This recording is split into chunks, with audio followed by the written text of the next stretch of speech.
Salut, c'est Jérémy Ferrari, retrouvez-moi sur Le Mensuel.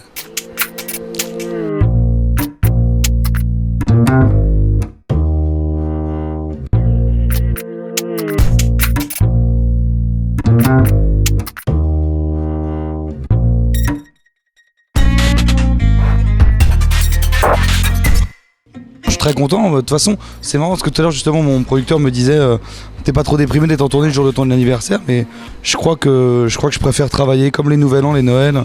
Je crois que c'est des événements où je préfère travailler en fait. Peut-être aussi par égoïsme, c'est que j'aime pas trop m'attarder sur ce genre d'événements, donc je suis content de travailler, au moins il n'y a pas d'événement à fêter particulier. Et moi je suis pas du tout tendre avec les musulmans sur scène, ni avec les juifs, ni avec les chrétiens d'ailleurs. Et j'ai pas de problème plus que ça, j'en ai eu quelques-uns. J'en aurai encore, j'en ai de temps en temps, mais c'est extrêmement rare, extrêmement faible par rapport au nombre de gens qui ont vu le spectacle et par rapport aussi au soutien que j'ai de ces communautés. Parce qu'en fait, j'ai beaucoup de, déjà dans mon entourage, d'amis, etc., de personnes juives, musulmanes et chrétiennes, et je suis extrêmement soutenu par toutes les communautés. On aperçoit malheureusement une nouvelle fois qu'apparemment la pédophilie ne fait pas encore complètement l'unanimité en France. Non, on sera quand même d'accord, messieurs, que quand elles sont infidèles, un caillou dans la tronche, c'est pas non plus méchant, hein? Est-ce qu'il y a des juifs dans la salle? De toute façon, vous savez très bien que vous allez finir par vous faire dénoncer. Hein. Ah, mais il est gênant ce spectacle de toute manière. La religion, ça vient de deux choses.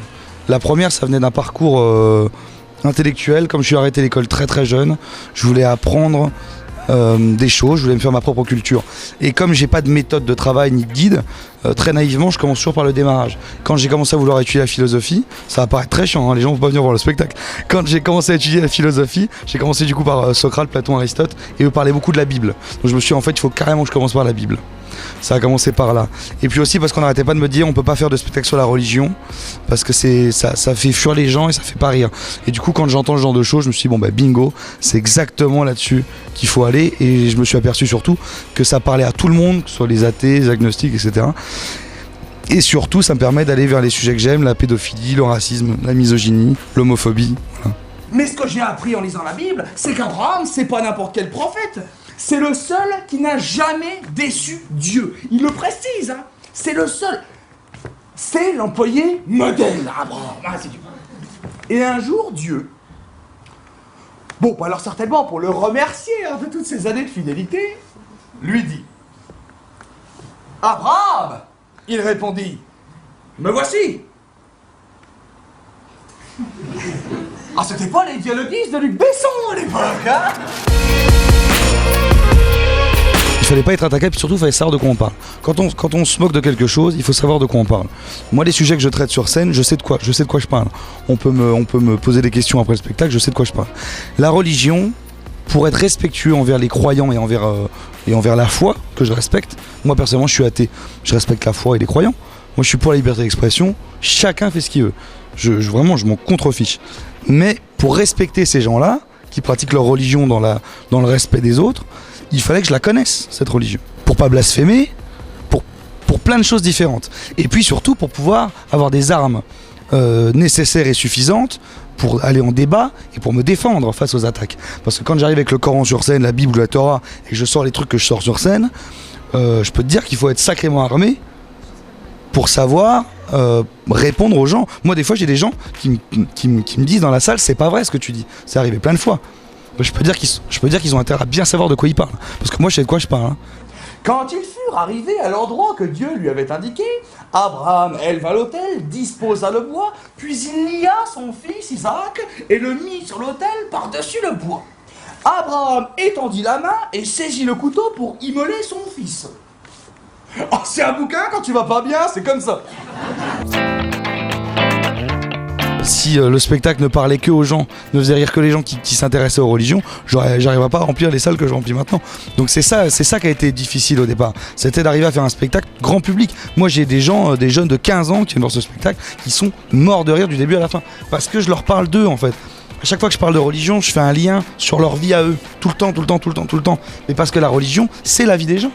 Je veux dire, la plupart de nos lois, les gens ne le savent pas, la plupart de nos lois sont régies par la religion, la plupart de nos principes de vie, de table, de politesse, nos principes du mariage, tout ça, c'est la religion. Donc en fait, les gens, l'arche de Noé, il y a des gens qui oublient que c'est la Bible, tellement elle est connue cette histoire. Mais est-ce que les gens sont au courant que la première chose qu'ait fait Noé en sortant de l'arche, c'est sacrifier des animaux pour remercier Dieu de les avoir sauvés? Je crois pas. Il n'y a pas besoin de s'intéresser à la religion pour savoir que si on a les testicules écrasés, il est interdit de rentrer dans une église. Voilà, je crois, on s'en fout, c'est juste drôle de savoir ça. Et puis encore une fois, la misogynie, le racisme, les femmes battues, la violence, le couple, l'éducation, la loi, tout ça, je parle juste de la vie en fait dans ce spectacle. Je parle pas de la mienne, mais je parle de la vie. La religion, c'est un fil rouge, mais c'est presque un prétexte en fait. L'homme aux testicules écrasés, ou à la Vierge coupée. Ah oui, je sais pas comment ça peut arriver, mais enfin on sait jamais, hein. Tu sors de la salle de bain, t'as pas fait attention, tu t'es pris dans une porte, un tiroir peut-être, j'en sais rien. L'homme aux testicules écrasés ou à la Vierge coupée ne sera pas admis à l'assemblée de Dieu. Vous êtes prévenus? Avec ce spectacle-là, ça sera la dernière tournée. Enfin, là, je suis dans les dernières dates de tournée. Et on repart 1 an sur les routes. Parce qu'il y a encore plein de villes que j'ai pas fait. Donc on va aller moins dans les grandes villes, on va aller plus dans les petites villes. Et je vais faire une dizaine de zéniths dans des grandes villes. Comme Toulouse par exemple, voilà, des villes comme ça. Je vais refaire quelques... Voilà, et les villes où je suis déjà passé, on va les faire avec le trio. Ça va s'appeler Vente de pièces à Beyrouth. Et comme son nom l'indique, ça va parler de la guerre. Et pareil, c'est un prétexte, parce que ça va me permettre de parler de l'humanitaire, ça va me permettre de parler des armes. Tu sais, on parle souvent des ventes d'armes et tout, on sait pas trop ce que c'est. On comprend pas trop pourquoi il y a une vente d'armes illégale et une vente d'armes légale. Tu vois, qu'est-ce que ça veut dire? Et puis je vais m'attaquer aussi un petit peu à tout ce qui est humanitaire, tout ce qui est associatif. Parce que pour le coup, moi qui suis beaucoup dans le monde des handicapés, dans le monde des minorités, dans le monde du racisme, qui défend beaucoup... un peu les plus faibles et les plus démunis. Donc il y a beaucoup de gens qui m'ont dit, tu sais Jérémy, il y a beaucoup de gens qui savent pas ça. J'ai rencontré des directeurs d'associations, j'ai rencontré beaucoup de gens qui m'ont raconté des choses que le grand public ne sait pas. Et je trouve que je vais aller un petit peu foutre le bordel au niveau de beaucoup de gens, de choses et d'organismes qui se cachent derrière des trucs associatifs et tout, pour en fait des fois faire des choses pas très correctes. Donc je vais aller un petit peu là-dedans, foutre un peu le bordel là-dedans, et puis je ferai ça 2-3 ans, puis après j'irai foutre le bordel dans autre chose. Je fais un long métrage sur le chômage. Ça va être... Mais moi j'ai grandi vraiment dans l'univers du Père Noël est une ordure et tous ces films qui sont dans le social, dans l'humour noir. Encore une fois, on dit l'humour noir, mais le Père Noël est une ordure, c'est un film d'humour noir total, et c'est un des films préférés des Français, comme Coluche qui était l'humoriste préféré des Français, qui était un spécialiste de l'humour noir. Mais je crois vraiment qu'il faut arrêter de prendre les gens pour des idiots. Donc je fais un film sur le chômage, sur l'univers du pôle emploi et du chômage. Alors, je vais pas en dire plus, mais voilà, ça va être un film très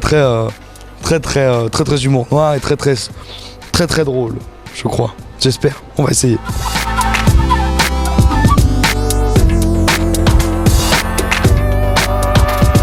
Je sais qu'il est très fan de ce que je fais. Il me suit beaucoup en tournée. Voilà, donc je l'embrasse si ça lui fait plaisir. Je fais un gros bisou. Et puis je crois qu'il fait partie de. Je crois qu'il gère même un de mes clubs de fans. Je crois qu'il fait partie des Ferrarettes. Parce que je l'ai vu avec un t-shirt I love Ferrari, tout ça. Mais il est assez touchant. Je pense que c'est quelqu'un qui est un peu perdu. Mais après c'est l'adolescence, ça passe.